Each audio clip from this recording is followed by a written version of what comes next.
ఇలాంటి మళ్ళీ మళ్ళీ రావు సార్.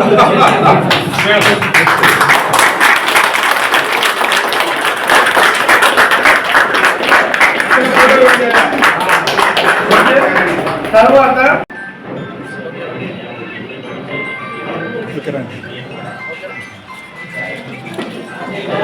మిత్రులారా నిశ్శబ్దంగా ఉండండి. ప్రతి నెల సీఎం క్లాస్ ఏర్పాటు చేస్తున్నట్టు ఈరోజు మనకి స్పాన్సర్షిప్ ఇస్తూ కార్యక్రమాన్ని చేసిన డాక్టర్, అలాగే క్యాన్సర్ సంబంధిత వ్యాధులు భవిష్యత్తులో మరి క్యాన్సర్ సంబంధించిన ఈడు కూడా పెట్టాలని తలంచున్నారు. దానికి సంబంధించి కార్యక్రమంలో భాగంగా నరసింహారెడ్డి గారు 2 నిమిషాలు మాట్లాడతారు. మనందరం ఒక విషయం గుర్తుపెట్టుకోవాలి. కార్యక్రమం అనుకున్న మనం షెడ్యూల్ ప్రకారం 20 నుంచి 30 నిమిషాల్లో ముగిసింది కాబట్టి ప్రతి సెకండ్ మనకి కీలకమే కాబట్టి వచ్చిన అతిథులు మనకు చెప్పే అంశాన్ని వినాలి, మనం మెదడు ఎక్కించుకోవాలి, దాన్ని మన పనితీరులో మరి అమలుపరుచుకోవాలని చెప్పి కోరుకుంటూ మరి వారికి మన నేను క్యాన్సర్ అట్లాగే ఇప్పుడు ప్రస్తుత పరిస్థితుల్లో గవర్నమెంట్ చాలా స్ట్రిక్ట్గా ఉంటుంది. మెడికల్ షాపుల మీద కానీ మన ట్యాబ్లెట్ తీసుకుంటారు, వచ్చి ట్యాబ్లెట్ తీసుకుంటారు, బాగానే ఉంటుంది. కానీ మనం ఏదైనా అది మోస్ట్లీ కొన్నిసార్లు లింఫోమా అని క్యాన్సర్ లాగా మారవచ్చు. ఆ లింఫోమా క్యాన్సర్ మనం మిస్ అయితే బ్రహ్మాండంగా తగ్గిపోయే క్యాన్సర్లో మన పేషెంట్ కోల్పోయినట్టు అనమాట. అంటే లింఫోమా పేషెంట్ గట్టిగా ఒక 4 నెలల ట్రీట్మెంట్ తీసుకుంటే మనలాగే నార్మల్గా అందరితో 80-90 ఏళ్ళు బతికే పేషెంట్ అన్నమాట. వాళ్ళని మనం నెగ్లెక్ట్ చేసి క్యాన్సర్ పేషెంట్స్ని కొత్తగా మీకు క్యాన్సర్ గురించి చెప్పేది అయితే ఏం లేదు. బేసిక్గా ఏంటంటే క్యాన్సర్ మనకి బాడీలో తల నుంచి కాలు వరకు ఎక్కడైనా రావచ్చు, ఏ బాడీ పార్ట్లో అయినా అనేది ఫస్ట్ మనం గ్రహించాలి. ఇప్పుడు మేడం చెప్పినట్టు ఫిట్స్ వచ్చాయి, ఫిట్స్ వచ్చిన పేషెంట్లో కూడా బ్రెయిన్లో క్యాన్సర్ ఉండొచ్చు. నెక్స్ట్ ఇంకోటి ఏంటంటే మెడ మీద గడ్డలు రావడం.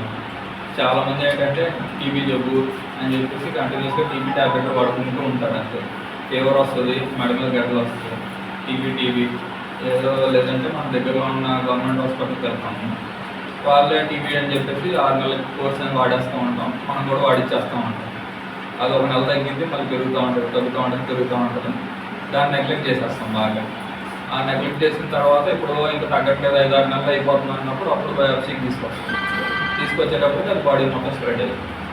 సో ఏంటంటే ఎప్పుడైనా కానీ మనకి మెడ మీద కానీ ఎక్కడైనా బాడీలో గడ్డలు ఉన్నాయి, పేషెంట్ కంప్లైంట్ ఇచ్చాడు, ఇక్కడ గడ్డ వచ్చింది, అక్కడ గడ్డ వచ్చింది, వేరే ఎక్కడైనా ఉంది, వెంటనే మనం ఎలా అయిపోయి ఫస్ట్ ఏదో రకాలు ఉంటాయి.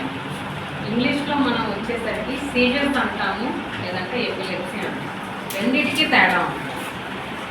మూర్ఛ రోగంలో ఫస్ట్ ప్రధానంగా ఒక్కసారి వచ్చినప్పుడు మాట్లాడే పదం మనం సీజర్, లేదంటే ఫిట్స్. ఇంకా వాటిలోకి వెళ్ళి మాట్లాడాలి అంటే ఫిట్స్ వస్తుంది రిపీటెడ్గా. అది కూడా 24 గంటల వ్యవధి దాటిన తర్వాత వస్తుంది అంటే అప్పుడు దాన్ని ఎపిలెప్సీ అంటాం.